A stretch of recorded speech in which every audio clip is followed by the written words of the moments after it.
Isso mesmo. O hino que a gente vai cantar tem uma mensagem muito bonita, mas ele é assim, meio lento, né? Se a gente não der um bom dia bem, aí a gente já começa o encontro meio que sonolento. Fica em pé comigo aí e canta ao Senhor que você está aqui porque logo de manhã você veio buscar ao Senhor, né? Veio louvar ao Senhor. O hino 401 fala sobre esse assunto, né?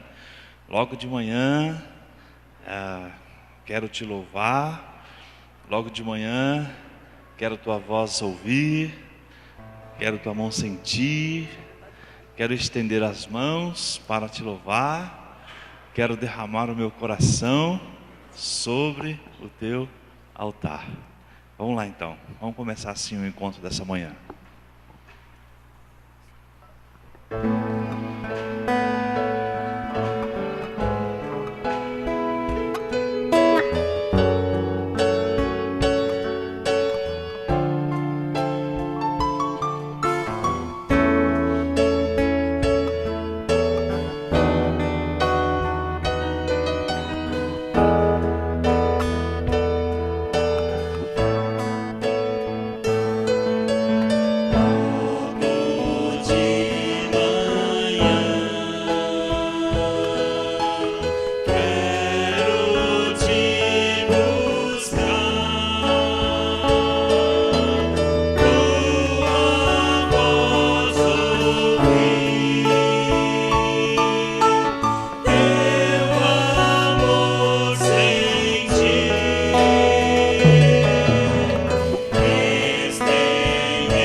Esta manhã, esse tempo tão especial que a igreja do Senhor tem para se encontrar, para aprender do Senhor, para adorar o seu santo e bendito nome, para um tempo de devoção, de piedade, para um tempo de aprendizado da tua palavra. É a tua igreja, Senhor, que tem consciência da sua missão e que quer repartir, ó Deus, aquilo que aprende com as pessoas com as quais cada um convive. Então, Senhor, que esta manhã seja assim uma manhã de aprendizado, uma manhã em que o Espírito Santo do Senhor vai falar aos nossos corações de maneira simples e poderosa. Em nome de Jesus, amém, Senhor Deus, amém, amém. Os irmãos podem se assentar. Já quero chamar aqui à frente o irmão Edilson, porque hoje nós estamos iniciando uma nova etapa. Por favor, irmão Edilson, chega mais.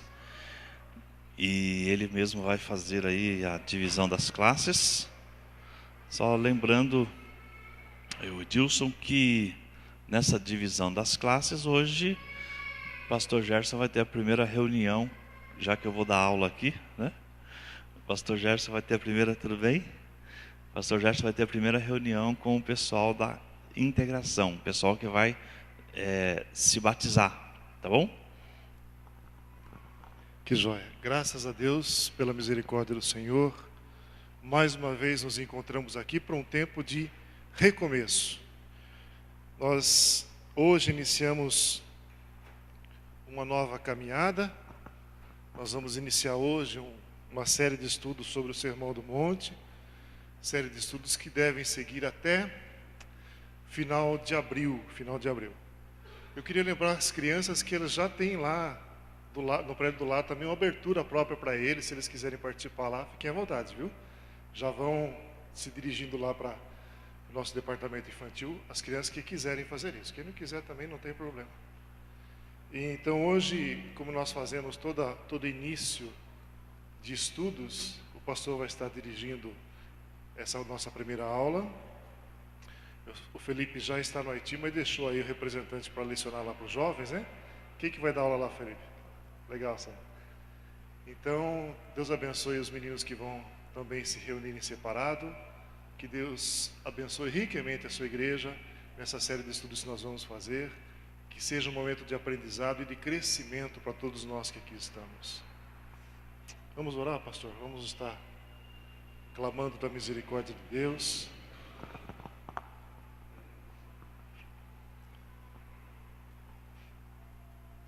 Pedir para que o Senhor esteja abençoando esse momento de estudos.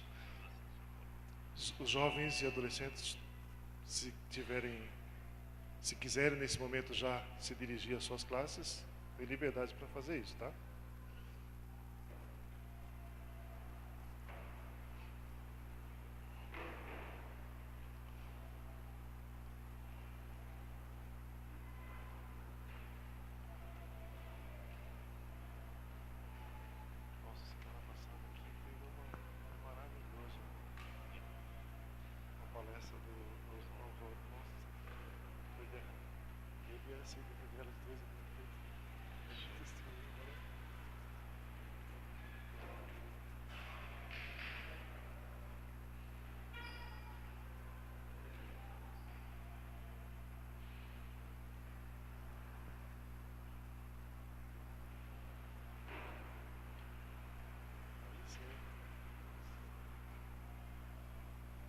Vamos orar então, irmãos. Santo Deus, no nome precioso de Jesus, ó Pai, nós queremos nos colocar diante da Tua presença santa, proclamar da Tua misericórdia, ó Pai. Muito obrigado, Senhor, por esse tempo que o Senhor nos permite estar aqui na Tua casa, reunido com pessoas que a gente ama, para falar da Sua palavra. O nosso clamor a Deus é que realmente esse domingo seja um domingo especial nas nossas vidas. Seja um diferencial na vida de cada um que aqui está. Queria te pedir, ó Deus, por favor, que a Tua palavra faça divisão na nossa alma nessa manhã. Abençoe ricamente o pastor que vai estar falando e abençoe cada coração onde a palavra será semeada. Em nome de Jesus. Amém. Muito bem, minha gente. Vocês já sabem que nesta manhã nós estamos iniciando uma caminhada no Sermão do Monte. E que o Sermão do Monte está narrado lá pelo evangelista Mateus a partir do capítulo 5. Então você corre lá, né? Em Mateus capítulo 5, aqueles que vão, se tem alguém que vai se preparar para a integração, o pastor Gerson já está aqui do lado para poder ajudar você, tá bom? Mateus capítulo 5. Esse texto é um texto que é por demais conhecido, não é? E então você já deixa a sua Bíblia aberta lá, tá bom? Pois bem, O pessoal vai começar ali me ajudar nas projeções. E ali você tem aquilo que nós temos apresentado como sugestão para a gente trabalhar durante o ano. Vamos juntos lá? Família, o ideal de Deus para o ser humano. De novo? Família, o ideal de Deus para o ser humano. Agora o texto, vamos juntos. E olhei e levantei-me e disse aos nobres e aos magistrados e ao resto do povo: não os temais, lembrai-vos do Senhor, grande e temível, e lutai pelos vossos irmãos, vossos filhos, vossas mulheres e vossas casas. Neemias 4,14. Ô Gilmar, não sei quem está aí, não, mas manda arrumar lá, ó, na primeira linha lá, o último as é aos, tá bom? Aos magistrados, a gente já corrige. No que está lá no computador antes já tinha sido corrigido, mas agora está aí. Vocês sabem que a questão é simples, né? Que nunca a família foi tão questionada, nunca a família foi tão colocada assim sob pressão. E a nossa reação é a seguinte: é proclamar, anunciar, divulgar, correr atrás de dizer que, de acordo com a palavra de Deus, o ideal de Deus para o ser humano é a família. Tá bom? Mas hoje, como eu disse para vocês, nós estamos dando um pontapé inicial no estudo do Sermão do Monte. E nós queremos que esse tema família caminhe com a gente durante todo o ano. Por isso que nós vamos, no Sermão do Monte, olhar para esse tema aqui, ó. Família, lugar onde viver o caráter cristão.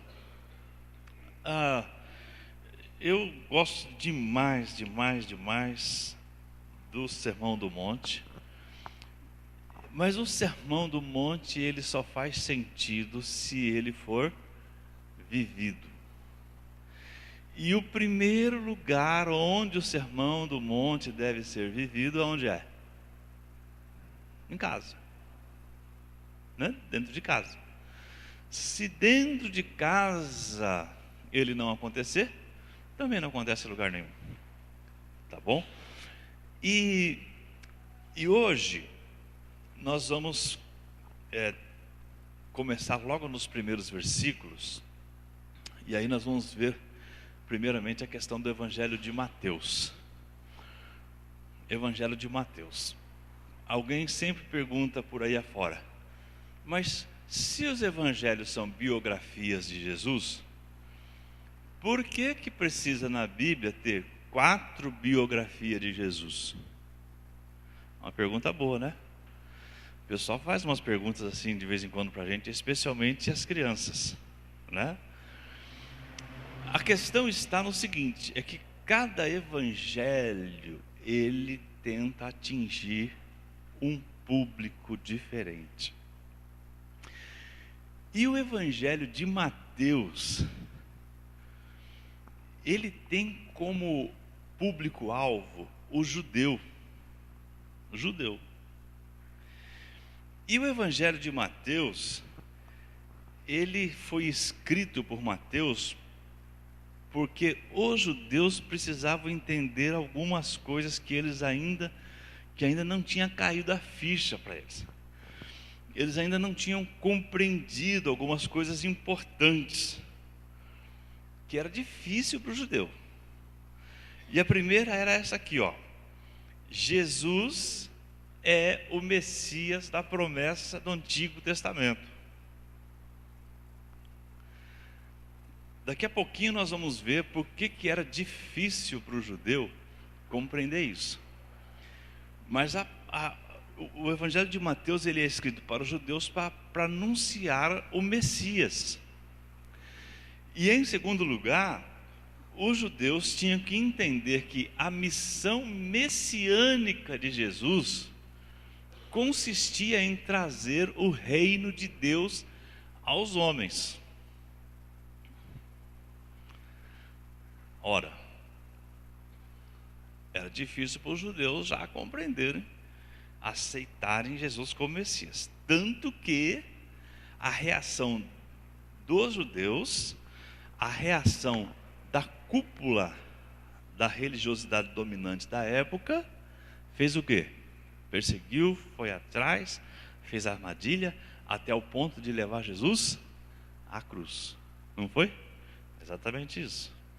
Então, por que Mateus escreve? Qual é o público-alvo de Mateus? Os judeus. O que é que os judeus precisavam compreender? Jesus é o Messias. O que mais que eles precisavam compreender? Jesus só veio ao mundo para inaugurar, para trazer o reino de Deus ao homem. E eu não sei assim se você tem compreensão disso, ou se você tem pelo menos assim compreensão do que é que isso significa para hoje. Você proclama Jesus como Messias. Você diz que Jesus é o seu Senhor e diz que Jesus é o seu Salvador. Você não é judeu, certo? Para o judeu, você é gentil. Mas graças a Deus que você é um gentil salvo, né? Ou seja, para o povo de Deus, você é de Deus. Para o judeu, você é um gentil. Mas você é um gentil salvo. E portanto, você é um gentil inserido, incluído no reino de Deus. Você faz parte do reino. Então a grande questão é a seguinte: por que os judeus tinham dificuldade para aceitar Jesus como Messias? E por que os judeus tinham dificuldade de compreender que Jesus tinha vindo para estabelecer o reino de Deus? É isso. E esses dois temas, Jesus é o Messias e Jesus veio para estabelecer o reino de Deus, estão ligados. E eles contêm um certo mistério entre eles. Alguém vai abrir a sua Bíblia lá em Romanos para mim? Alguém abre lá em Romanos, e nós vamos ler lá que Romanos capítulo 16, versículo 25, 26 e o 27 também, vai falar a respeito de mistério. Que mistério é esse? Né? Quem vai ler para a gente? Aqui, a Rose vai ler para a gente. Mateus capítulo 16, Romanos, lógico. 16, 25, 26 e já fecha o capítulo lendo 27 também, Rose. Vai lá. Ora, aquele que é poderoso para vos confirmar segundo o seu evangelho e a pregação de Jesus Cristo, conforme a revelação do ministério guardado em silêncio nos tempos eternos, e que agora se tornou manifesto e foi dado a conhecer por meio das escrituras proféticas, segundo o mandamento do Deus eterno, para a obediência por fé entre todas as nações, ao Deus único e sábio seja dada a glória, por meio de Jesus Cristo, pelos séculos dos séculos. Amém. Amém. Então, mistério do reino, mistério do evangelho. Os judeus, eles precisavam compreender: Jesus é o Messias, Jesus veio estabelecer o reino de Deus. Por que eles não compreenderam? E onde estava o mistério nesse negócio? Então, olha lá, como esses dois temas estão ligados e contêm mistérios, o primeiro tema que nós vamos, para a gente entrar dentro do Sermão do Monte, o primeiro tema que nós vamos ver é a questão de como os judeus entendiam o Messias. Então vamos lá. Eles achavam que o Messias, ele era um descendente de Davi. Pronto. E Jesus era descendente de Davi. Mas eles entendiam que o Messias davídico viria em grande poder e vitória e destruiria todo o poder que faz resistência a Deus e sua vontade, varrendo de sua frente todo o mal e todo império hostil, inaugurando uma nova era de perfeita paz e retidão. Ponto. Quem era o Messias? O Messias era aquele homem prometido no Antigo Testamento, que Daniel revelou ao rei Nabucodonosor. Alguém vai lá em Daniel 2, rapidinho aí. E enquanto você vai lá em Daniel 2, uma pessoa, quem vai em Daniel 2 aí pra gente? Daniel 2, levanta a mão e fala assim: eu vou ler o texto que você pediu, pastor. Vai, força. Pronto, aqui, a Vivi. Microfone lá para ela. Vou colocar você aí inserido nessa questão de Daniel 2. Você já ouviu falar muitas vezes que Daniel fala sobre Apocalipse. Daniel fala sobre o futuro. Que Daniel fala sobre escatologia. E aqui, Daniel estava no cativeiro da Babilônia. Daniel, lembra? Sadraque, Mesaque, Abdênego. Aí aconteceu o quê? Um dia, o rei Nabucodonosor teve um sonho. E ele queria saber o que significava esse sonho. Então ele mandou chamar todos os sábios de Israel, todos os astrólogos de Israel, coisa nenhuma, da Babilônia. Todos os astrólogos da Babilônia, todos os magos da Babilônia. E esses magos vieram, e Nabucodonosor, o grande líder, disse o seguinte: eu quero que vocês me deem a interpretação do meu sonho. Então a pergunta básica que você também faria, e eu, foi a seguinte: tá bom, rei, então vamos fazer o seguinte, conta pra gente qual é o sonho, que a gente dá a interpretação. E o rei disse assim: não, eu não vou contar o meu sonho. Vocês precisam contar o sonho que eu tive e ainda me dar a interpretação. E aí aqueles sábios, aqueles magos, astrólogos, agora deu. Por quê?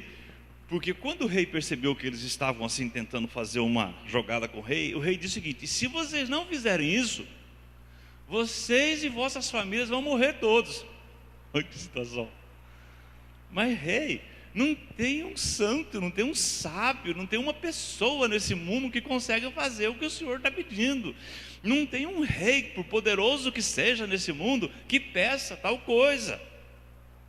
E o rei Nabucodonosor falou assim: não quero saber, eu quero saber o sonho e eu quero saber a interpretação.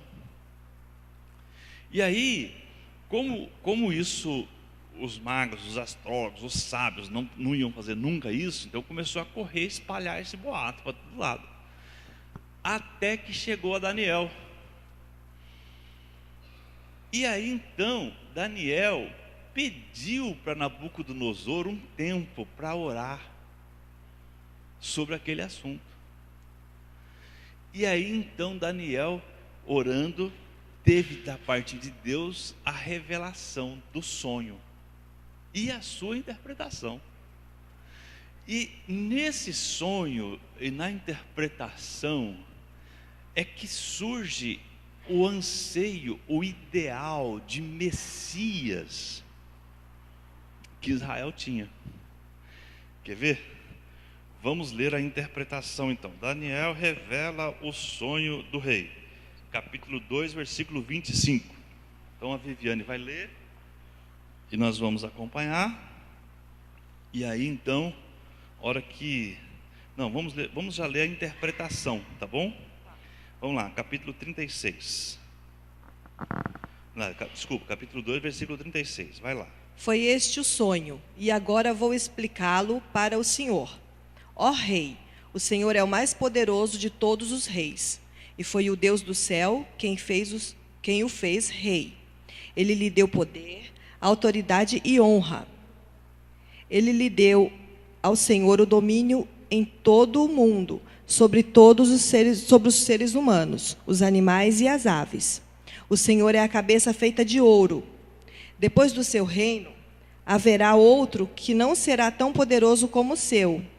E depois desse reino, haverá ainda outro, um reino de bronze, que dominará o mundo inteiro. Depois virá um quarto reino, e este será forte como o ferro, que quebra e despedaça tudo. E assim como o ferro quebra tudo, esse reino destruirá completamente todos os outros reinos do mundo. Na estátua que o Senhor viu, os pés e os dedos dos pés eram metade de ferro e metade de barro. Isso quer dizer que esse reino será dividido, mas terá alguma coisa da força do ferro, pois, como o Senhor viu, o ferro estava misturado com barro. Os dedos dos pés eram metade de ferro e metade de barro. Isso quer dizer que o reino, por um lado, será forte, mas por outro será fraco. O Senhor, ó rei, viu que o ferro estava misturado com barro, e isso quer dizer que os reis procurarão unir os seus reinos por meio de casamentos. Mas como o ferro e o barro não se unem, assim também esses reinos não ficarão unidos. No tempo desses reis, o Deus do céu fará aparecer um reino que nunca será destruído, nem será conquistado por outro reino. Pelo contrário, esse reino acabará com todos os outros e durará para sempre. É isso o que quer dizer a pedra que o rei viu soltar-se da montanha, sem que ninguém a tivesse empurrado, e que despedaçou a estátua feita de ferro, bronze, prata, barro e ouro. O grande Deus está revelando ao Senhor o que vai acontecer no futuro. Foi este o sonho que o Senhor teve, e esta é a explicação certa. Tá bom, tá bom. Aqui aquele sonho da grande estátua, né? Cabeça de ouro, troncos, tal. E aí Daniel se apresenta para interpretar. Ele recebe a interpretação de Deus, a revelação de Deus. E aí então a palavra vai dizer assim, que vem um reino, e esse reino, como que vindo da montanha, como que vindo do céu, vem e vai destruir todos os reinos. E esse reino é um reino que é para ser eterno. Olha lá. Mas durante o reinado desses reis, o Deus do céu levantará um reino que não será jamais destruído. A soberania desse reino não passará a outro povo, mas ele destruirá e consumirá todos esses reinos e subsistirá para sempre. Ponto. Então, como é que o povo judeu olhava para o Messias? Quem era o Messias? O Messias, então, para o povo judeu era a figura daquela pedra que desceu da montanha, que esmigalhou todos os reinos e que assumiu o reinado sobre todos os reinos, destruiu tudo aquilo que era mal e veio para estabelecer o domínio completo do reino de Israel sobre a terra. Então vejam só, a cabeça do judeu, esse Messias vem em grande poder e glória, e destruirá e fará um domínio completo de todas as coisas. Essa era a cabeça do judeu, pensando no Messias que havia de vir, o reino davídico, no Apocalipse de Daniel. Mas havia uma outra questão, e era essa aqui. Antes de vir, entre as nuvens com poder e glória, olha o que Mateus está dizendo para o judeu. Antes de vir, entre as nuvens com poder e glória, o Messias, Filho do homem, viria a habitar humildemente entre os homens como servo sofredor, a fim de por eles morrer. Então, qual era o reino que o rei, o Messias que Israel esperava? Aquele que vinha com força, com poder, que destruiria, que dominaria, que faria com que a grande estátua caísse, que ia destruir todos os reinos. O que é que Mateus está tentando dizer para o judeu? Um dia isso vai acontecer. Mas antes disso, o Filho do Homem veio para habitar humildemente entre os homens, como servo sofredor, a fim de por eles morrer. Claro que a gente podia pegar, por exemplo, o sermão profético do capítulo 25, 26. Lembra assim? Quando vier, pois, o Filho do Homem com os anjos, com grande poder e glória. Lembra que é assim que Jesus começa o sermão profético? Com grande poder e glória. Aí então,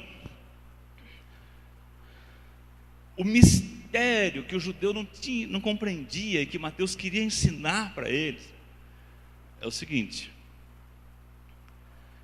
é que esse anseio por poder, por glória, por força, por destruição, não estava nos projetos de Deus. Aí então essa conclusão final aqui embaixo: o reino de Deus haveria de vir em poder espiritual antes de vir em glória, que é mais ou menos assim.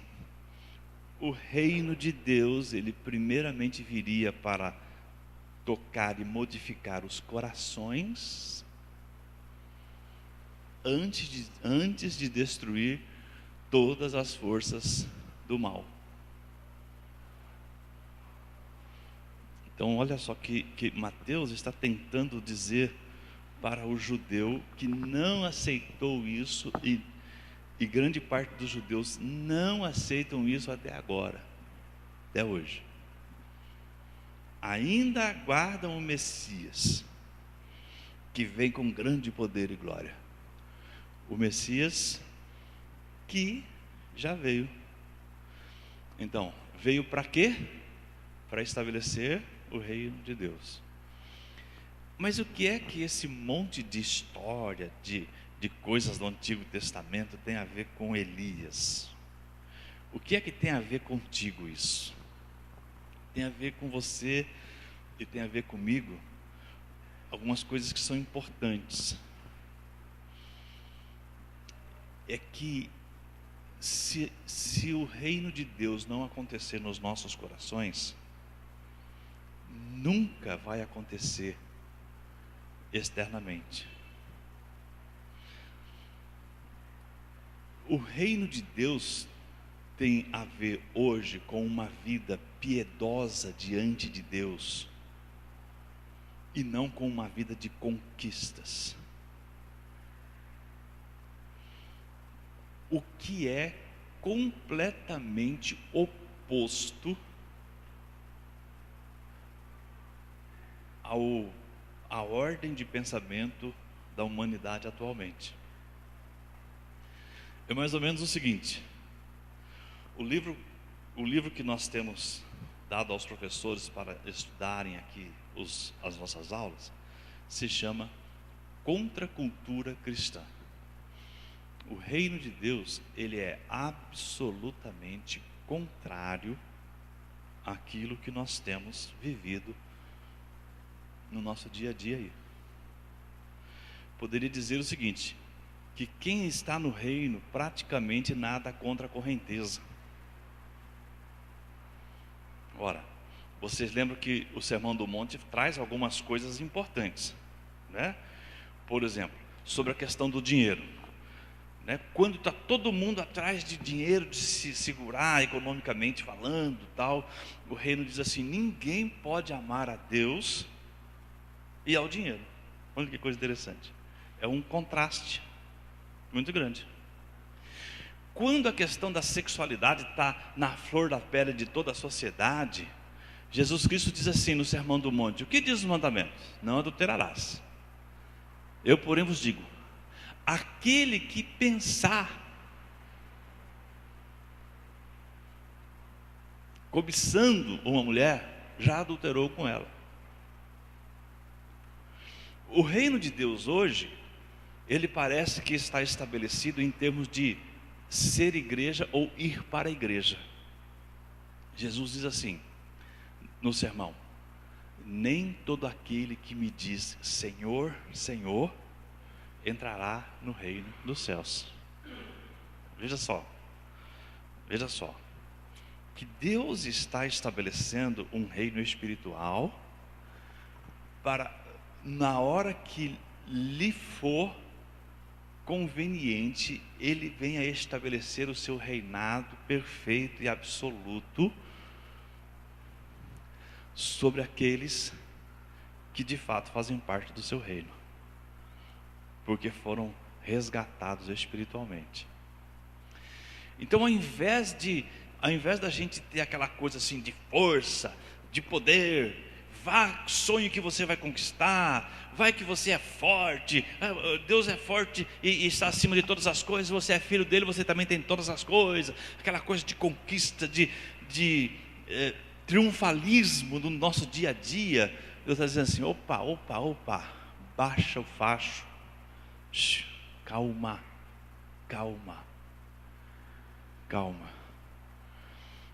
porque diz assim: tem gente nesse mundo que é bem-aventurado. Vamos lá.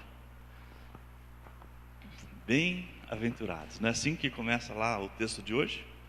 E nós vamos ler o texto à medida em que for transcorrendo aqui. Eu preciso de um relógio aqui, que eu estou sem nada, sem relógio, sem celular, sem nada. Alguém arruma um relógio para mim. A dona Maristela já está se preparando lá. Bem-aventurado. Não é assim que diz os primeiros versículos do Sermão do Monte? Bem-aventurados, bem-aventurados.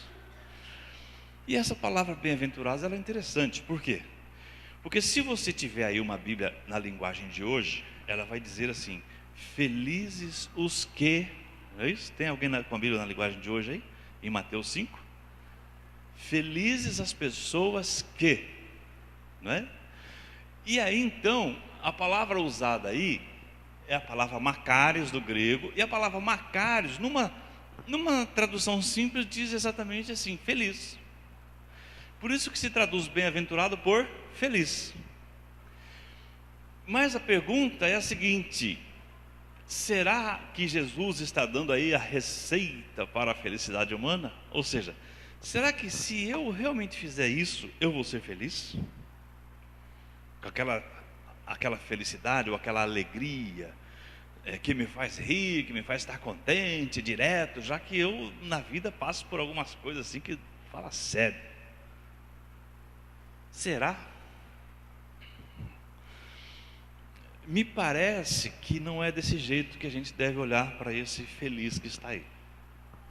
Mas tem uma outra pergunta, e essa aqui: será a fórmula básica para a saúde mental?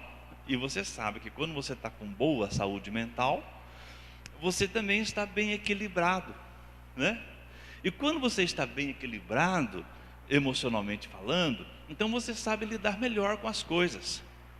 Por exemplo, quando você está no pico do estresse, então você não está equilibrado emocionalmente. E aí o que acontece? Surge uma situação, você... Mas quando você está tranquilo, acabou de chegar de férias, deu uma boa descansada, surge um problema, você fala: tá bom, vamos orar, vamos resolver esse negócio, vamos... Não é isso? Será que essas bem-aventuranças aí é a fórmula básica para a saúde mental? Há quem defenda isso.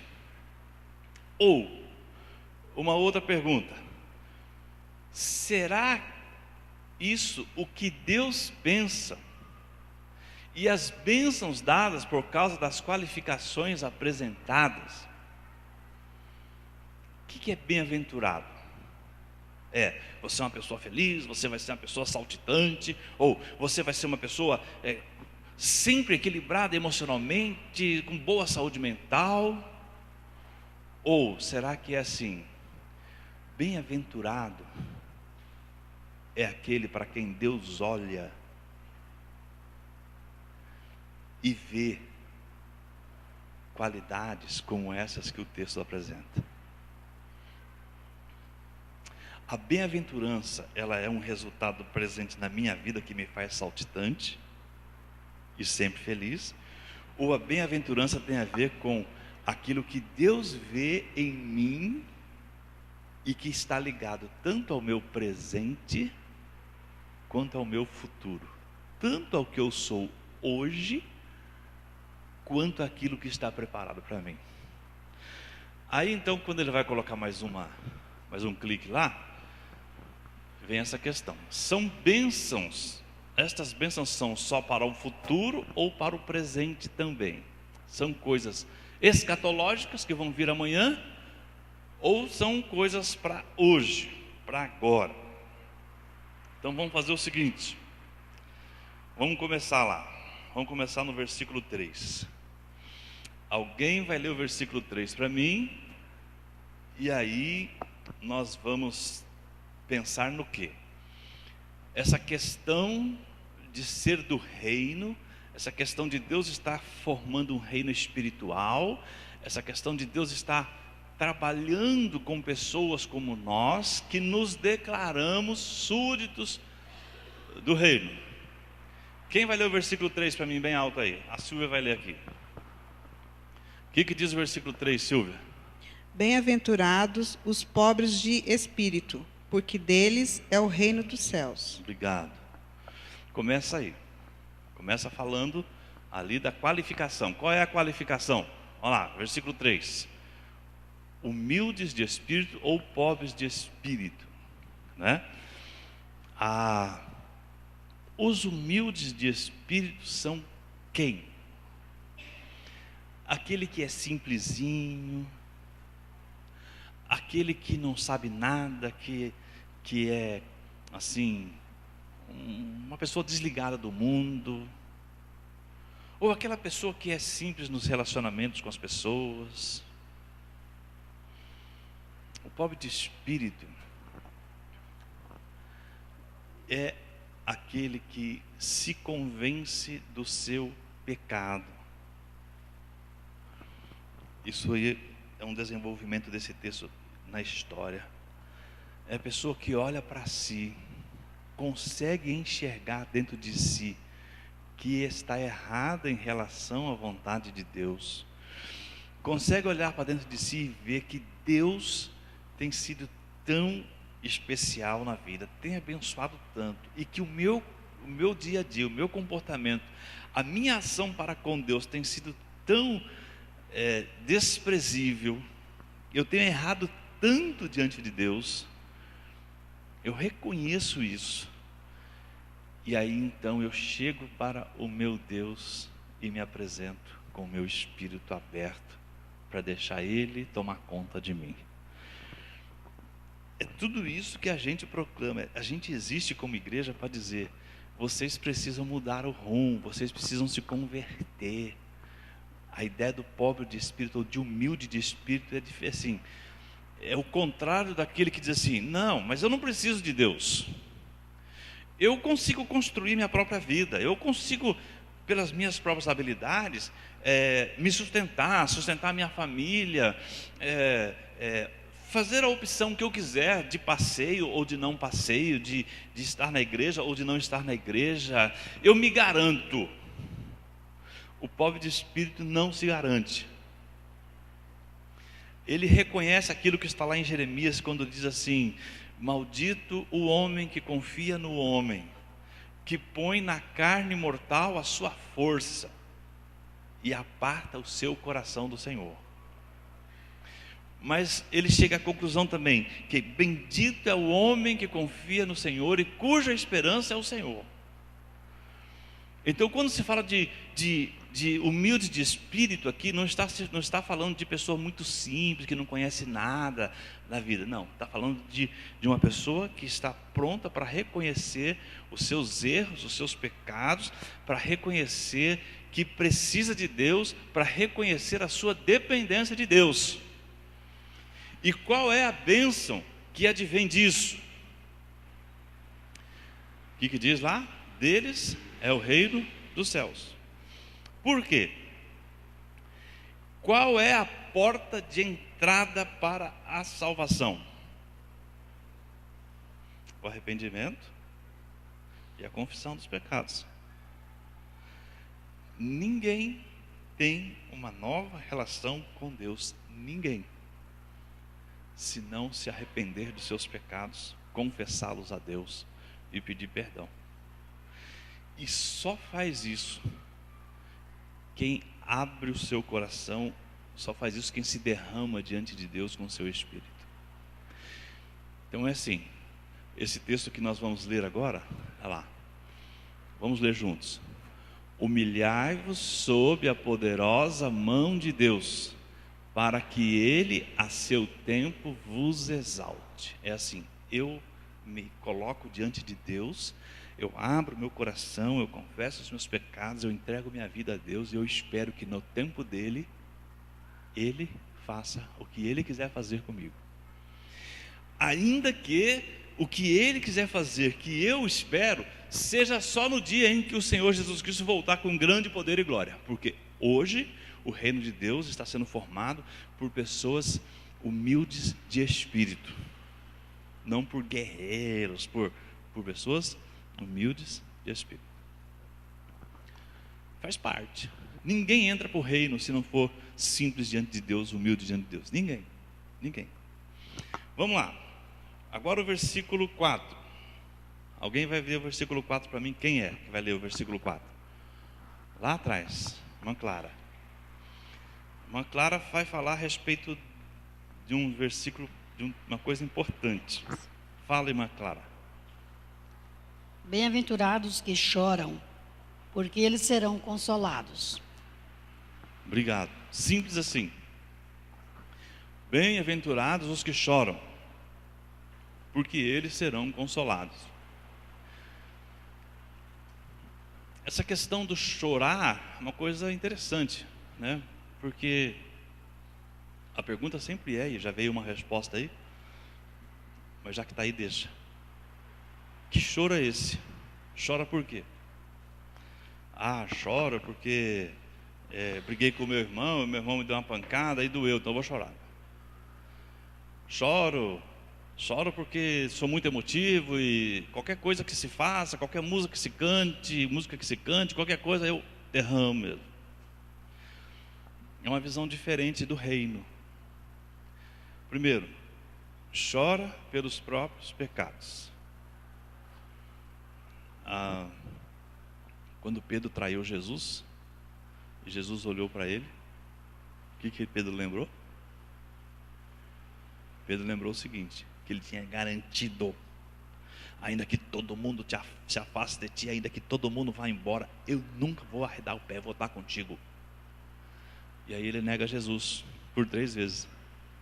E aí o que faz? Ele sai como? Chorando. Olha o que eu fiz. O salmista Davi, no Salmo 32, ele desabafa. Enquanto eu me calava, o meu humor se tornava seco.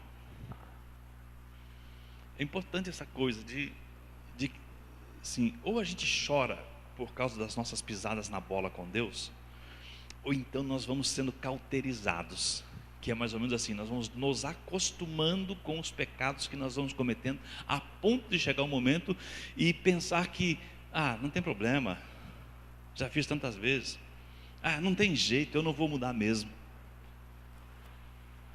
O reino de Deus é composto por pessoas que olham para as suas pisadas na bola com o Deus eterno e choram por causa disso. Mas é também um choro pelos pecados dos outros. Lembra de Jesus quando ele chegou no morro, na colina, e da colina ele viu Jerusalém. E todos nós achamos que Jesus estava naquela mesma colina onde são tiradas aquelas fotos de Jerusalém, que a gente vê tudo quanto é cartaz por aí, né? E aí vai falar o quê? Que Jesus, quando olha para Jerusalém, ele faz o quê? Ele chora. Chorou por quê? Por quê? Porque ele tinha consciência de que era o Messias, e ele tinha consciência de que veio para estabelecer o reino de Deus, e Jerusalém estava fazendo o quê? Não quero.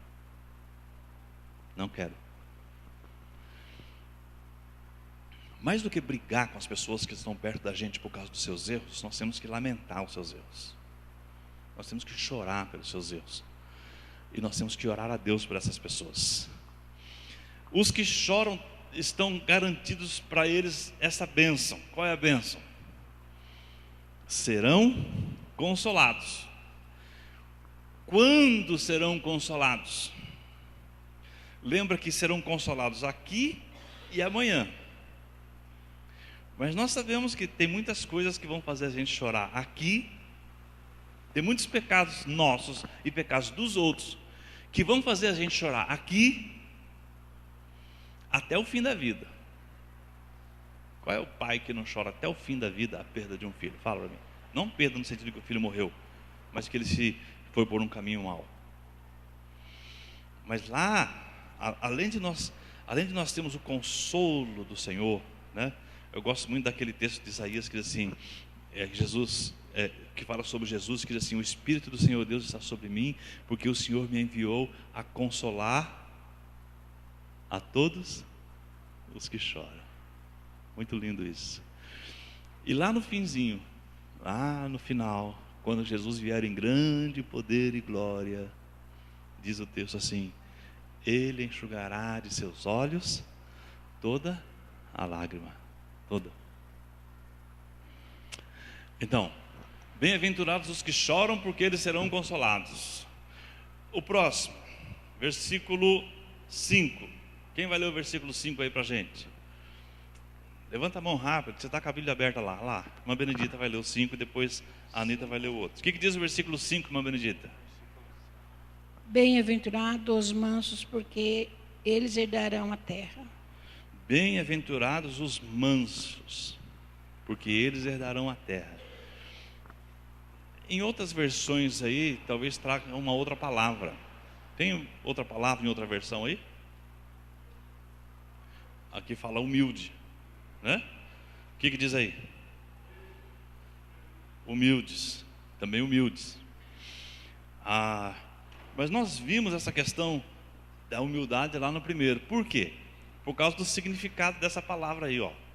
Do grego, a palavra praus, que é igual a gentil, atencioso, humilde, cortês. Interessante isso. Quem são aqueles que fazem parte do reino e que vivem nessa terra na contracultura, fazendo as coisas, nadando contra a correnteza? Quem são? São aquelas pessoas que por causa de Jesus mostram gentileza no trato, é atenciosa, é cortês nos relacionamentos, humilde. Esse é o reino que Jesus está fazendo. Vamos lá. Que abre mão dos seus direitos. Tende em vós o mesmo sentimento que houve também em Cristo Jesus, o qual, sendo Deus, não teve por usurpação o ser igual a Deus, mas aniquilou-se a si mesmo, tornando servo. Ali vai falar o que em Filipenses? Que Jesus abriu mão dos seus direitos. Que mais? Jesus disse assim: vinde a mim que eu sou manso. Essa coisa da mansidão, da gentileza, é assim, vamos deixar claro esse negócio aqui. A nossa sociedade precisa disso, não é? Nós chegamos num ponto em que as pessoas são maltratadas e elas não devem receber aquilo como uma ofensa pessoal. Já viram isso? É profissional.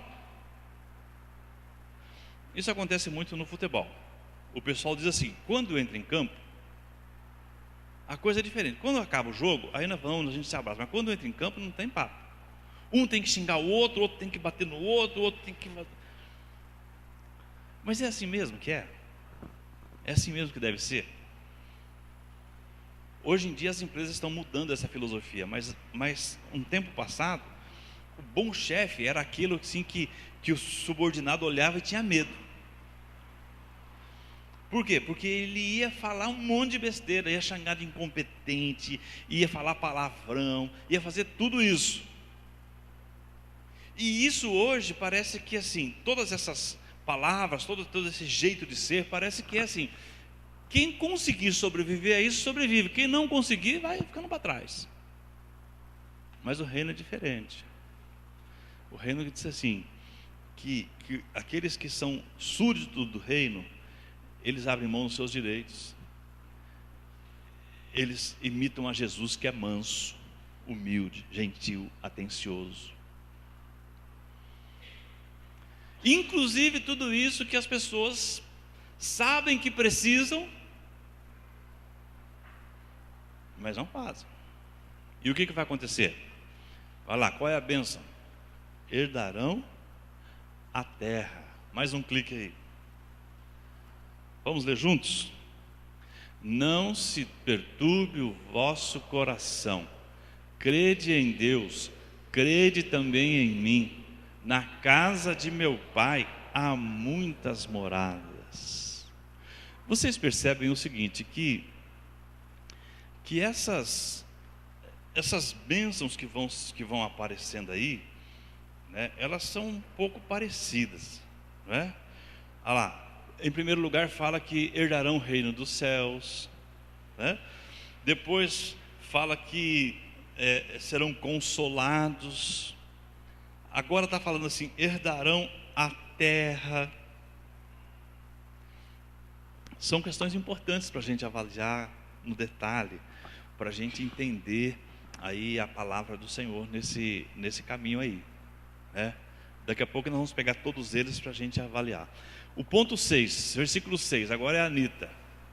A Anita que vai ler. Versículo 6. O que diz?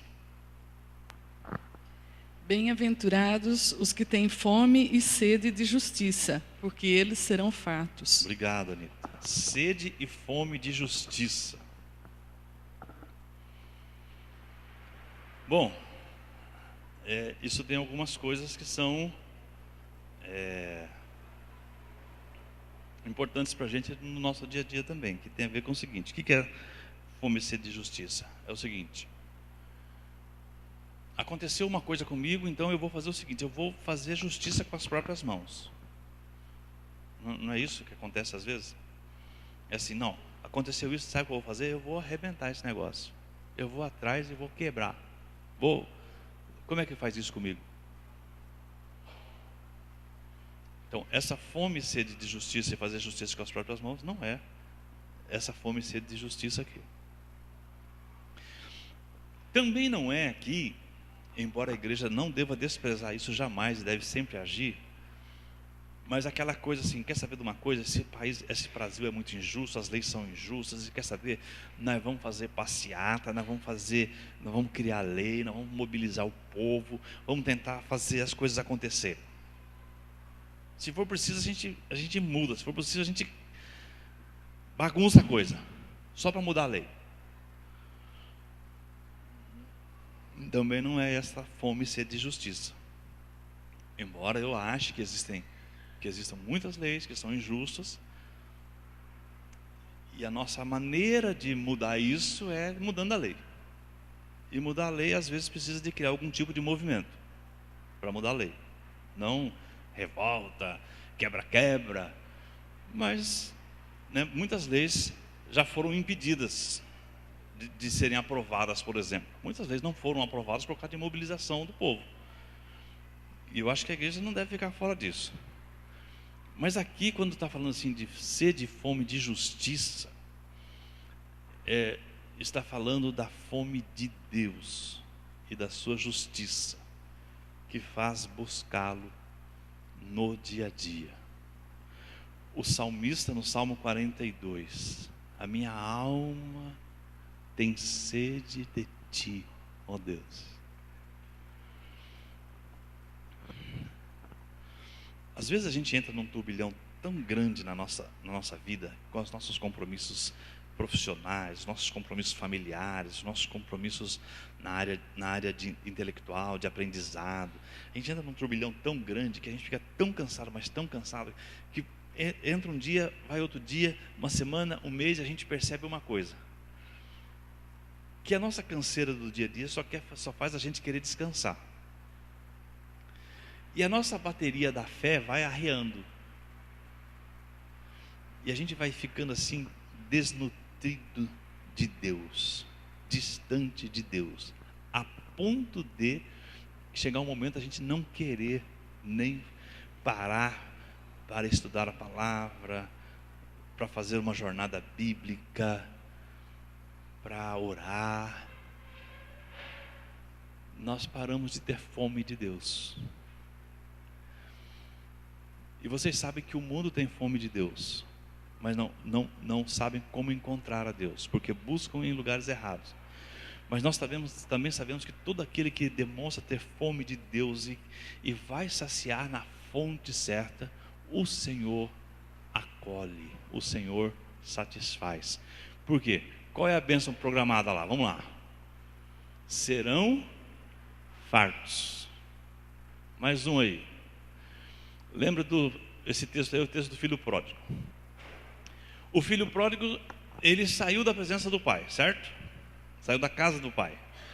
E quando ele saiu da casa do pai, ele saiu com aquela ideia de que estava fazendo o que era certo, aquilo que ele queria, o sonho da vida dele.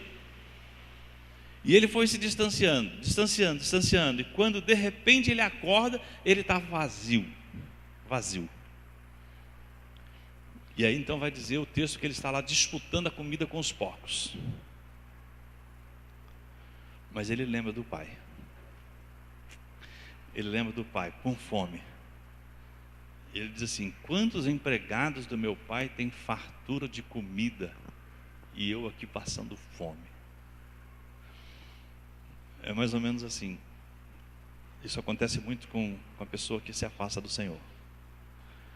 Meu Deus, quantas vezes eu orei, quantas vezes eu falei do Evangelho para pessoas, quantas aulas eu já dei na escola bíblica dominical, como foi bom já viver momentos assim de cantar num grupo de louvor, num grupo coral, como já foi bom na minha vida eu poder estar na congregação, mas louvando ao Senhor e aprendendo da palavra. E hoje eu estou aqui, olha em que eu me tornei, completamente distante do Pai. Mas quando começa a bater essa fome de Deus, essa sede de Deus, é que as pessoas começam a reagir. Muitas vezes as pessoas começam a fazer o quê? Procurar a igreja. E aí, se uma igreja não satisfez a fome dela, ela vai a outra. Se a outra não satisfez, ela vai a outra. E vai. E esquece que a fome dela é espiritual. E só tem uma pessoa que pode satisfazer: a Deus. É Deus. E a igreja é só onde ela vai exercer o seu dom espiritual junto com os irmãos, para fazer com que mais e mais pessoas sejam abençoadas através da vida dela. Às vezes a pessoa passa por 5 ou 6 igrejas e desiste. Por quê? Não achei Deus. Não vai mesmo achar. Não vai mesmo. Porque é de joelhos, humildes de espírito, que nós achamos a Deus, que nós convivemos com Deus. Então vamos lá. Quem faz parte do reino de Deus tem fome e tem sede de justiça. Mas tem mais o quê? Que mais é uma qualificação? Versículo 7. Quem vai ler o versículo 7? Nós estamos em Mateus 5, não esqueçam. Estamos correndo para conseguir chegar até o finalzinho de Mateus. Já são 10:04. Bem-aventurados os misericordiosos, porque alcançarão misericórdia. Obrigado, Pérez. Depois você traz aqui para o Davi, que o Davi vai ler aqui, ó. 8. Misericordiosos. O que é esse negócio de misericórdia, de ser misericordioso? Vamos rapidamente lá, joga lá para mim. É ter uma identificação genuína com a outra pessoa, como no caso do bom samaritano. lembra da história do bom samaritano? Estava lá o cara caído no chão. Ele não conhecia, não sabia quem era. E se ele fosse cuidar daquele cara caído no chão, ele ia perder tempo e muito provavelmente ia perder dinheiro. Mas ele se sentiu na pele daquele lá. E o coração dele foi bondoso. Ele nem sabia se aquele lá era alguém atacado por um bandido ou se era um próprio bandido atacado por outros bandidos. Ou se estava fingindo de que estava caído no chão para assaltar. O fato é que ele estava machucado, e porque ele estava machucado, o bom samaritano parou, desceu, cuidou, levou até uma estalagem, hospedaria, pagou para o dono da hospedaria para cuidar e foi embora.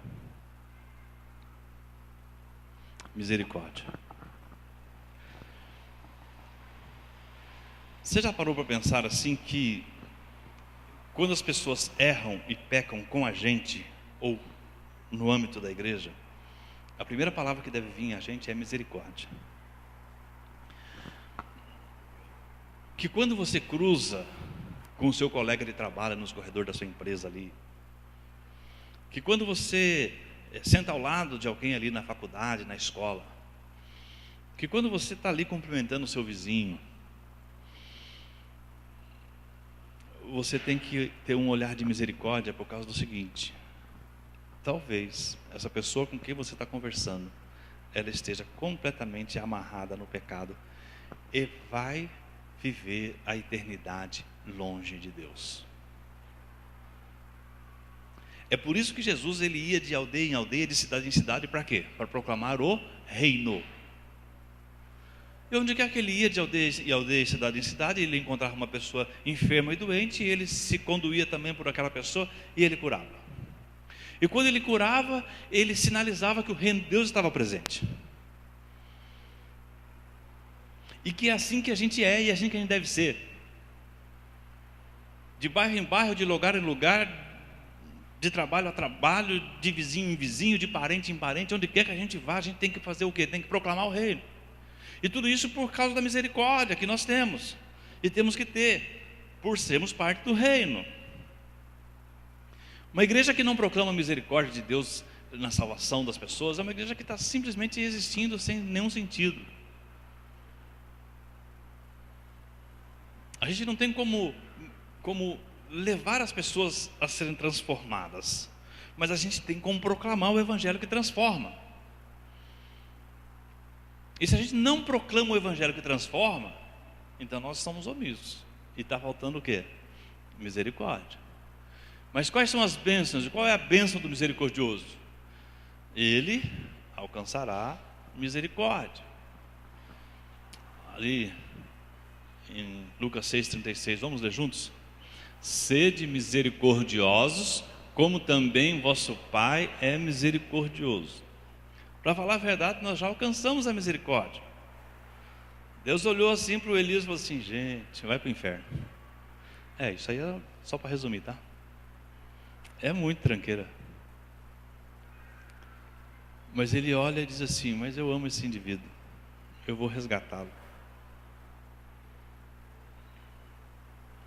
Quantas coisas Deus fez para me resgatar? Quantas coisas? Pura misericórdia, pura. E é isso que a gente deve repercutir, né? Nós sermos misericordiosos, agirmos como misericordiosos, porque nós alcançamos a misericórdia de Deus. E um dia Deus vai olhar para o Elias assim, vai olhar assim para ele, e talvez ele até faça assim: vinde, bendito de meu Pai. Foi duro, hein? Foi fácil não. Vinde, bendito de meu Pai, para uma convivência eterna com Deus. Versículo 8. Estou correndo um pouco mais aqui porque os relógios não param. Quem vai ler o versículo 8? É o Davi aqui, ó. Versículo 8. Fala da qualificação e da bênção. O que diz? Bem-aventurados os limpos de coração, porque verão a Deus. Olha lá. Bem-aventurados os limpos de coração. Limpos de coração. Tem um texto que eu coloquei aí que nós vamos ver. Não somos do reino porque temos um coração limpo, mas temos um coração limpo porque nos tornamos de Cristo. Ele purificou os nossos corações. É mais ou menos assim. Está decretado a respeito da irmã Maria Célia, que ela é justificada em Cristo Jesus. Pelo sangue do Cordeiro ela foi justificada. E está decretado ao Ivan que ele vai crescer em santificação. Vai. Alvos mais que a neve, lembra? Alvos mais que a neve. Por que alvos mais que a neve? Porque o Senhor Jesus nos lavou, nos purificou. E qual é a bênção mesmo? A bênção é: verão a Deus. Põe o de baixo aí. Olha o Salmo 24, o que ele diz? Vamos ler junto o Salmo 24? Quem subirá ao monte do Senhor, ou quem poderá permanecer no seu santo lugar? Aquele que é limpo de mãos e puro de coração. Pronto. Limpo de mãos, puro de coração, que tem a ver exatamente com essa lavagem inicial que Jesus Cristo fez, transformando a nossa vida, purificando-nos dos nossos pecados, e esse trabalho que Ele tem de agir em nós, toda vez que nós abrimos o nosso coração com humildade e pedimos perdão pelos novos pecados que nós cometemos. Eita! Quantos pecados novos nós acrescentamos, hein, no nosso dia a dia. Eu cheguei de férias e aí lavei o quintal, lá do fundo. Deixei bonitinho. Aí na quinta-feira eu fui a São Paulo, voltei na sexta. Quando eu voltei, lá o quintal estava todo sujo de novo. Que raiva. Tem que lavar o quintal de novo. Parece que é assim, né? Jesus vem, lavou o nosso coração, mas parece que passa um dia, 2 dias, nós estamos todos sujos de novo. Por causa dos nossos pecados, dos nossos erros, que nós cometemos, mesmo sendo parte do reino, já. Mas à medida em que nós fomos limpos por Jesus, a bênção qual é? Nós veremos a Deus. Mais uma, versículo 9. Quem está com o versículo 9 aí? Aqui, a irmã Maria Célia leu o versículo 9, depois o versículo 10 aqui. Bem-aventurados os pacificadores, porque serão chamados filhos de Deus. Obrigado. Bem-aventurados os pacificadores. No mundo cheio de tormentas, no mundo em que, como diz o ditado, o mundo é dos espertos, no mundo de opressão, no mundo em que a gente tem que ficar esperto para ninguém tirar o que é nosso, no mundo em que está todo mundo massacrando todo mundo, Jesus diz assim: tem uma qualidade que você deve ter, porque você faz parte do reino. Você é um disseminador da paz. Você é um agente da paz. Você é pacificador. E vai lá, mais um clique aí. Jesus encarna um modelo diferente de Messias. Sem exército, sem espada, sem violência. O pacificador vive em paz, espalha paz e morre em paz. Será que é por isso que o pessoal fala assim, que descanse em paz? Né? Talvez.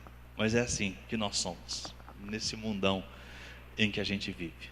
E a bênção qual é? A bênção é: serão chamados filhos de Deus, pois estão fazendo o que o Pai fez, amando as pessoas com o amor do Pai. Último versículo, lá, 10. Aliás, você pode até ler o 10, o 11 e o 12, porque eles tratam quase que do mesmo assunto. Vai lá. Bem-aventurados os perseguidos por causa da justiça, porque deles é o reino dos céus. Bem-aventurados sois quando, por minha causa, vos injurieis e vos perseguirem, e, mentindo, disseram todo mal contra vós. Regozijai-vos e exaltai, porque é grande o vosso galardão nos céus. Pois assim perseguirão aos profetas que viveram entre vós. O 13 também? Tá bom até aí. Vai lá, mais um clique aí. Qualificação, perseguidos. Perseguição é o conflito entre os dois sistemas de valores irreconciliáveis. Somos hóspedes indesejáveis desse mundo, diz John Stott. Nós somos assim, somos do reino e somos diferentes, não porque somos uma elite, é coisa nenhuma. É por causa das qualidades e do caráter do cristão, que nada contra a maré. E a bênção de quem é perseguido, qual é? Deles é o reino dos céus. Já falamos sobre essa questão do reino dos céus. Aí então, vem aquela última lista lá, que ele já colocou e já tirou também. Olha lá. As qualificações.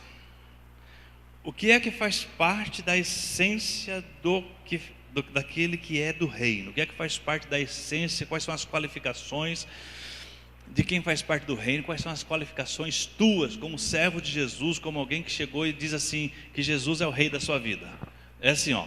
Você é para ser humilde de espírito, você é para chorar por causa dos seus pecados e por causa dos pecados dos outros, você é para ser misericordioso, você é para ser manso, limpo de coração, ter fome e sede de justiça, ser pacificador, e o resultado disso é a perseguição.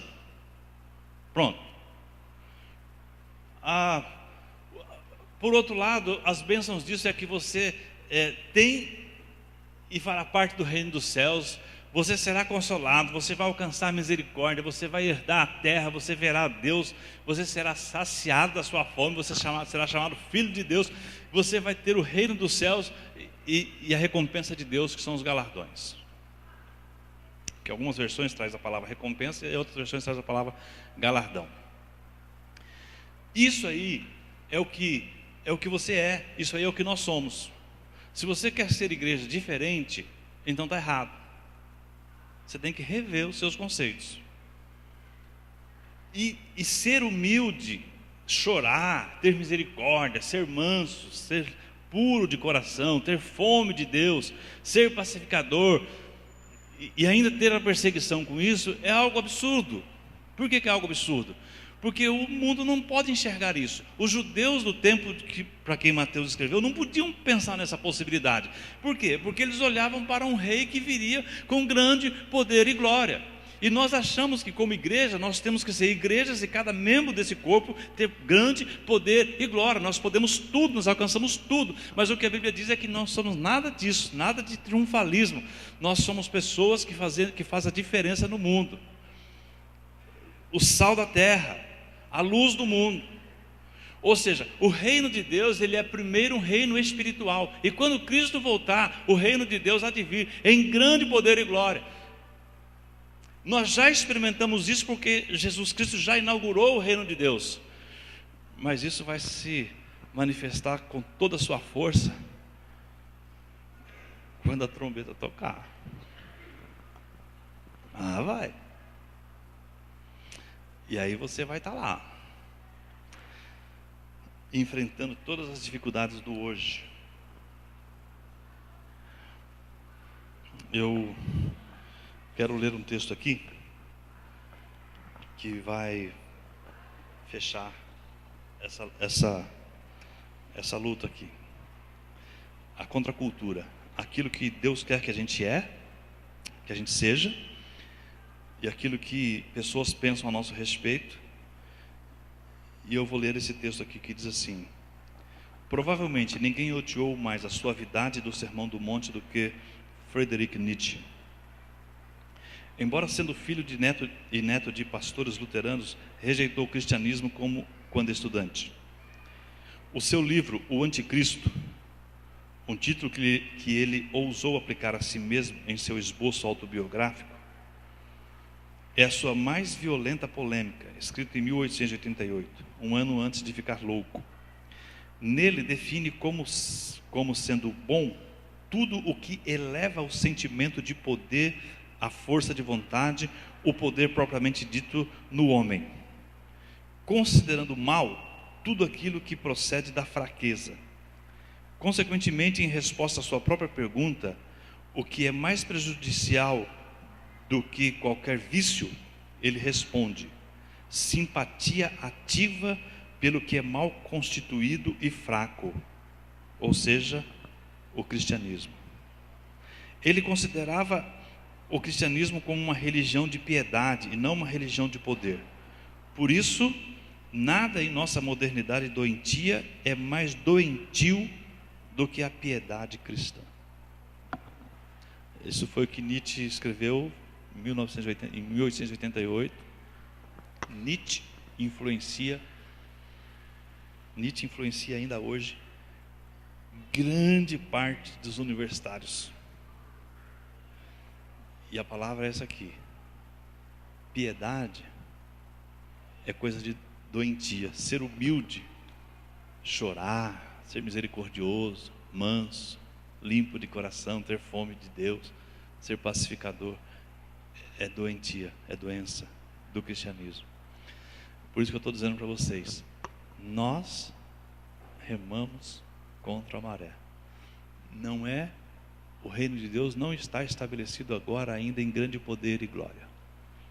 É um reino espiritual, para a gente viver esse reino e manifestar esse reino. E eu queria que você orasse, colocando a sua vida diante de Deus. E logo em seguida a oração, o pessoal da música já vem, tá bom? Querido Deus, obrigado porque o Senhor nos ensina a ser do teu reino. Muitas vezes nós cantamos palavras que têm a ver com reino. Nós dizemos que o Senhor é rei. Tem uma música que a gente canta que diz assim: que venha o teu reino sobre nós.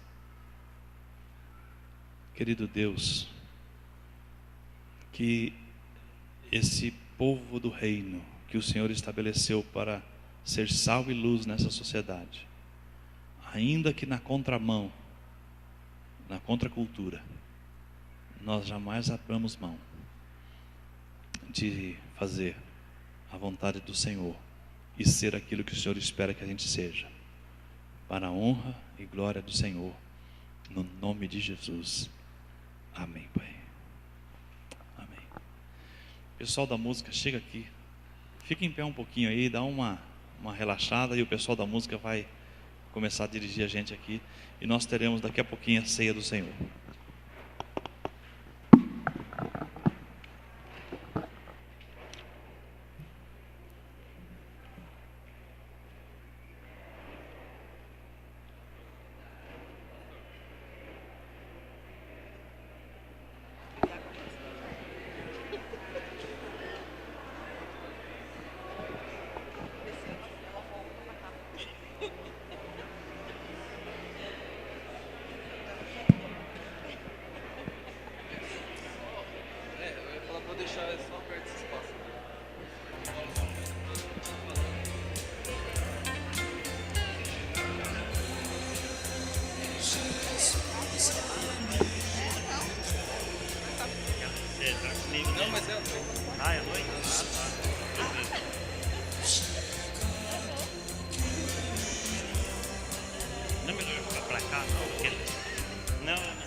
Alô, som.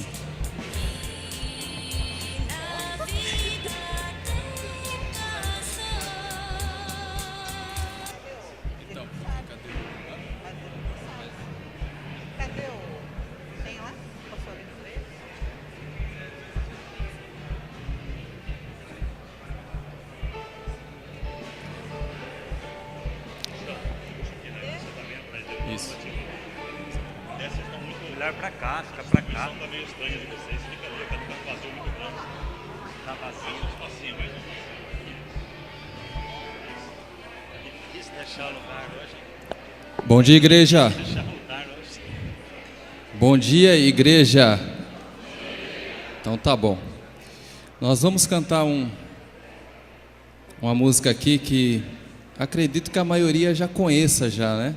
Os adolescentes sempre cantam essa música, mas é assim, a Viviane, a Silvia e o Luiz, eles vão aqui ministrar o louvor, e a música fala assim, que eu canto, eu pulo, eu danço.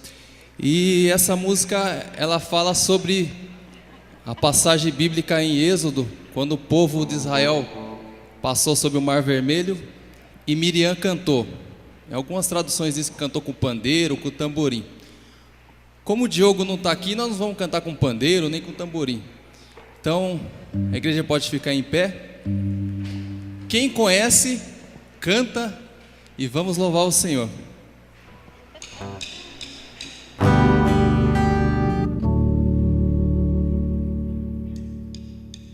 Quando a noite fria cair sobre mim, e no deserto eu me encontrar, me perseguindo por egípcios e por Faraó, sendo impedido de prosseguir, sei que o teu fogo cairá sobre mim. Sei que o teu fogo cairá sobre mim, que me levará em te confiar,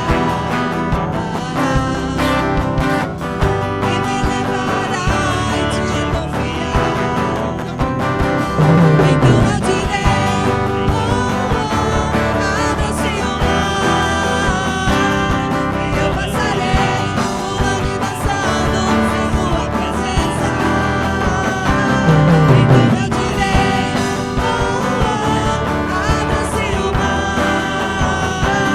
e eu passarei pulando e dançando em sua presença. Pulo na presença do Rei, eu danço. Por isso eu danço, danço, danço, danço, danço na presença do Rei. Eu grito. Por isso eu grito, grito, grito, grito, grito na presença do Rei. Por isso eu corro, corro, corro, corro, corro na presença do Rei.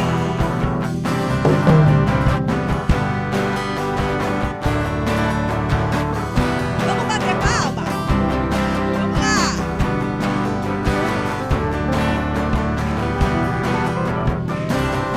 Então eu direi, abra-se o mar, e eu passarei pulando e dançando em sua presença. Então eu direi, abra-se o mar, e eu passarei pulando e dançando em sua presença. Por isso eu pulo, pulo, pulo, pulo, pulo na presença do Rei. Vamos lá, eu danço. Por isso eu danço, danço, danço, danço, danço na presença do Rei. Grito, por isso eu grito, grito, grito, grito, grito na presença do Rei. Eu corro. Por isso eu corro, corro, corro, corro, corro na presença do Rei. Então eu direi, abra-se o mar, e eu passarei pulando e dançando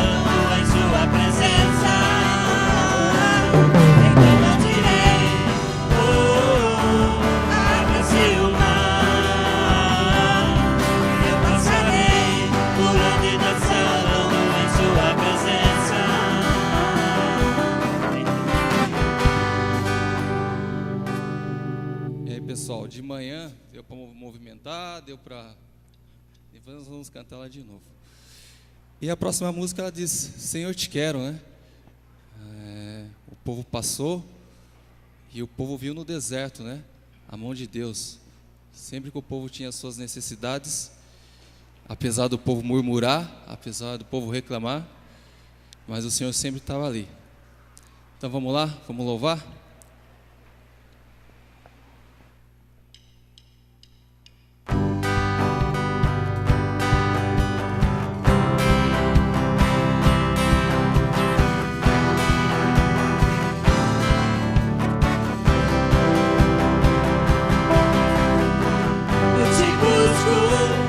Procuro a Deus,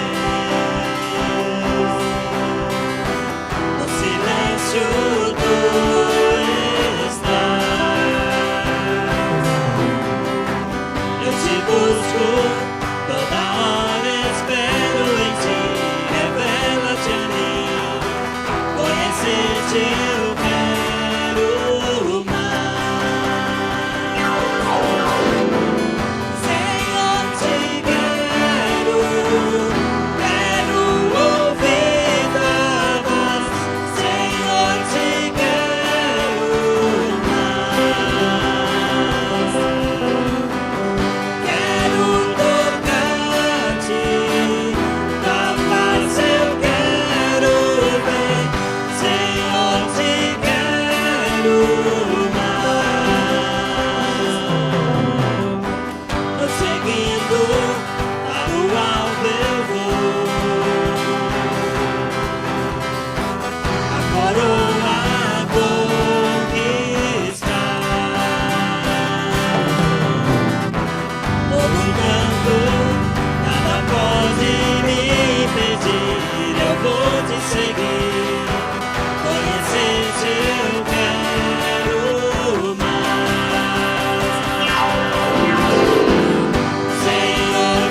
nós reservamos esse dia para celebrar a ceia do Senhor. E a ceia do Senhor é um momento especial na vida do povo de Deus, onde o Senhor Deus tem estabelecido a sua glória, onde o Senhor tem estabelecido a sua presença, oportunidade para a gente nos encontrar ou nos reencontrar como igreja e celebrar a ceia.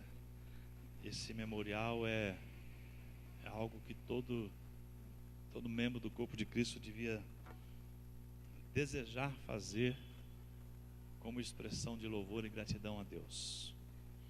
Eu queria convidar para ajudar na distribuição dos elementos todos aqueles irmãos que estão aqui e que vão ministrar aulas durante esse primeiro período de 3 meses, quando vamos estudar o Sermão do Monte, bem como aqueles que vão ministrar aula para as crianças, juniores e adolescentes.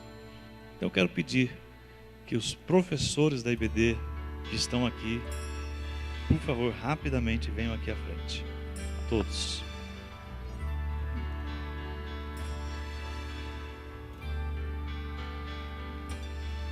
Tem gente dando aula para os jovens, para os adolescentes, para...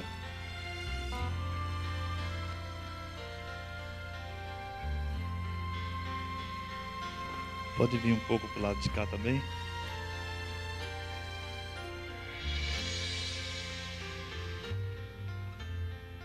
Tem mais algum professor aí que está caladinho aí? O irmão de Djalma está aí ainda? Ele vai dar aula esse trimestre. Acho que ele vai dar aula, mas ele não está aqui, tá? A irmã Gilda chega aqui também, irmão Gilda, porque o irmão vai estar ministrando também. Esses irmãos, eles têm um desafio especial, que é assim, desafio de olhar para as manhãs de domingo, imaginar quem são aqueles que vão vir aqui para buscar a palavra do Senhor e aí tentar preparar um alimento espiritual que seja sólido e que alimente e que convença do pecado, da justiça, do juízo e que faça com que tenha aumento na profundidade das raízes da fé e assim por diante. Então esses irmãos que vão servir a igreja, a palavra, nesse início de fase da escola bíblica, também vão servir a ceia do Senhor. O pastor Gerson vai entregar a cada um deles os elementos da ceia.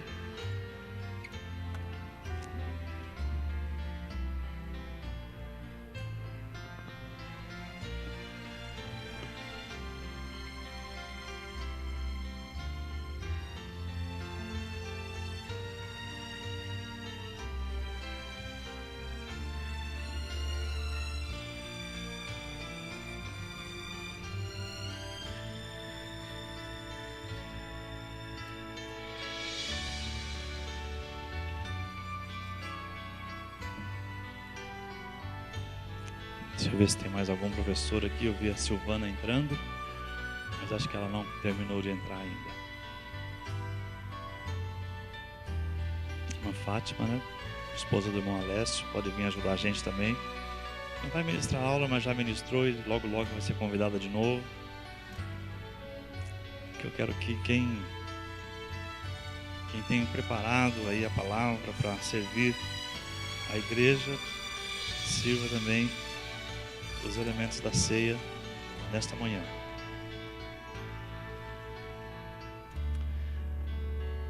Enquanto nós vamos cantar o hino, os irmãos vão ministrar aí, vão servir a igreja os elementos da ceia. O hino 286, um hino que a gente gosta muito de cantar nesses momentos, que fala a respeito do nosso Cordeiro de Deus, que tira o pecado do mundo e que tirou os nossos pecados. Todos aqueles que são salvos por Cristo estão convidados a celebrar a ceia. Independente de ser ou não membro da nossa igreja, se você é salvo por Cristo, você é convidado para celebrar a ceia. Tá bom? Então, enquanto a gente canta, os irmãos podem se dividir entre as fileiras e servir a igreja de Jesus.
Alguém que não foi servido?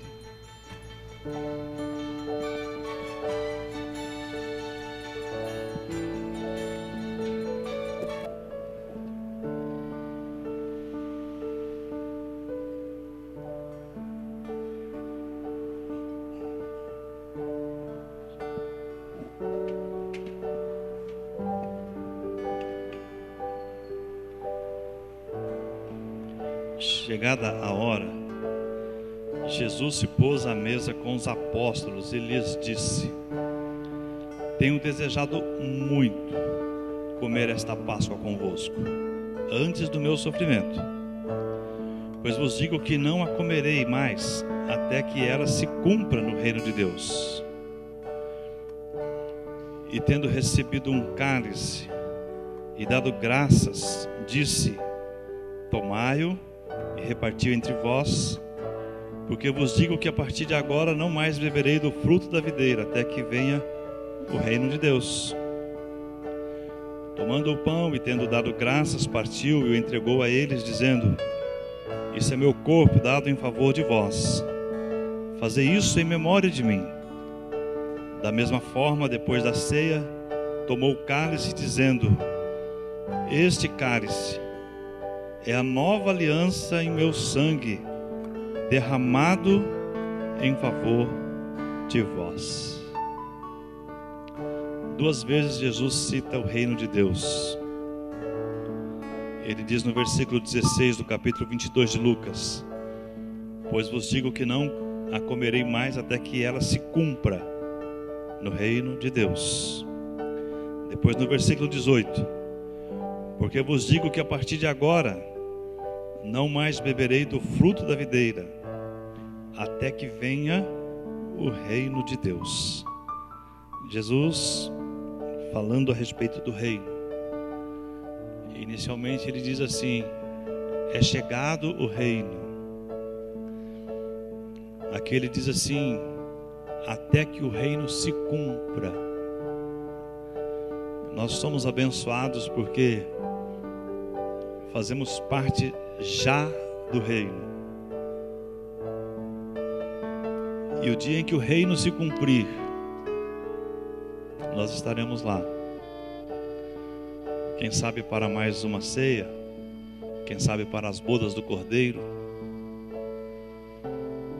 Fato é que até que isso se cumpra, até que o reino se cumpra, nós aqui já somos reino e somos proclamadores do reino. E nós proclamamos o reino quando nós comemos o pão e dizemos assim que Cristo entregou o seu corpo por nós. Bebemos o cálice e dizemos: Cristo derramou o seu sangue por nós. Ele veio por nós, Ele morreu por nós, Ele ressuscitou por nós, Ele voltará para nós. Nesta fé e com um coração grato por causa daquilo que Deus fez por nós, comamos o pão e bebamos o cálice.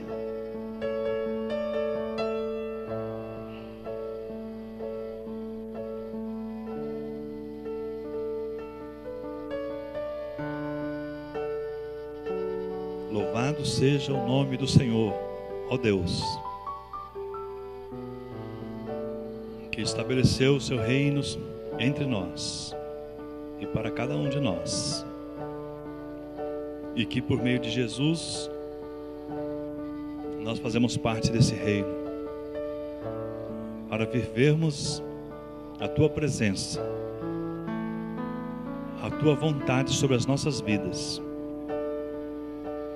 até que o reino se complete ou se cumpra em grande poder e glória em Cristo Jesus. Deus, no nome de quem nós celebramos a ceia, nos reunimos como igreja e te agradecemos. Amém, Pai. Muito obrigado, meus irmãos. Podem voltar para os seus lugares. Obrigado pela ajuda. Algumas rápidas palavras, enquanto o pessoal se vai conseguir ali, eu não sei, mas vai pegar a lista dos aniversariantes para pôr na tela. Então aí, retornando aí, Escola Bíblica Dominical, 9 da manhã, todo mundo junto para aprender a palavra, não é? À noite, nossa celebração, apresentar a salvação de Deus em Cristo Jesus e celebrar o fato de sermos igreja do Senhor. Eu tenho uma notícia que chegou para mim na última quinta-feira a respeito do local onde vai acontecer o nosso retiro de famílias. O pessoal mandou avisar que eles colocaram lá 96 beliches. Isso vai ser bom, porque assim nós não precisamos fazer aquela correria dos colchões, né? Bom, o pessoal tem feito inscrição já. Você sabe que a inscrição é assim, ó, tem um envelope lá no fundo. Você coloca o seu nome ou o nome de quem vai e coloca aqui no gasofilácio. E o tesoureiro, a tesouraria está administrando isso. Nós queremos que sejam momentos assim muito especiais de crescimento para a igreja. E eu queria convidar ou convocar para uma rápida reunião, só para a gente ver algumas coisinhas rápidas e depois já programar um próximo encontro, todo o pessoal que costumeiramente tem trabalhado no retiro. Então hoje, quem sabe logo depois do culto da noite, a gente possa ter uma rápida reunião, tá bom? E aí você fala assim, não, mas eu nunca trabalhei, mas eu quero trabalhar também. Então vamos lá. Tá bom, Tomás? Vamos chamar essa turma para um bate-papo rápido depois do culto da noite. Só para a gente se organizar, isso aí, tá bom? Quem está visitando a gente hoje? Deixa eu ver aí. Tem alguém que está pela primeira vez com a gente? Primeira vez não, né? Não é a primeira vez ali, não é? Também a Heloísa não é a primeira vez. Então tá bom. E os aniversariantes da semana, tem aí? Olha lá, Diego, põe aniversariantes da semana aí, Diego. Olha lá, Diego, colocando os aniversariantes da semana e declarando claro que hoje ele vai levar a Jusceia para almoçar fora, não é isso, Diego? Isso. Olha lá, aniversário da Jusceia hoje, do Dan, aniversário de casamento também, ali, Isaías e Tati, show, não é? Depois no dia 3, o Durval está aí? Está aí o Durval? Não? O Carlos, o Renato, né? E a Eliane Proença. Quem mais? Dia 4, a Glauciane, pastor Gerson e Sueli, aniversário de casamento. Quantos anos, pastor Gerson? 30 anos. E você não vai fazer um bolo pra gente? Pelo menos quarta-feira. 30 anos ali. Renê Celeste, Pedro Vitor. Pedro Vitor é filho do Alessio, não é isso? E Fátima, lá. Depois, no dia 5, a Simone estava por aí, ali a Simone. Depois o Carlos, dia 5 também. Cadê a Viviane? Está aqui. Carlão, dia 5. O Emerson, dia 5. O Osias, dia 6. A Beatriz. E a irmã Márcia, dia 8. A irmã Márcia está aí também. Aniversariante lá. Então nós vamos fazer assim, ó. Nós vamos cantar o último hino. Depois de cantar o hino, aí você dá um abraço, um cumprimento fraternal em quem está perto de você. Vamos lá? Fique em pé aí. Também, se você veio pronto para consagrar o seu dízimo, sua oferta, deposita aqui no gasofilácio. Acabou o hino, acabou o encontro da manhã, tá bom? E aí você cumprimenta quem está perto de você aí. Vamos lá.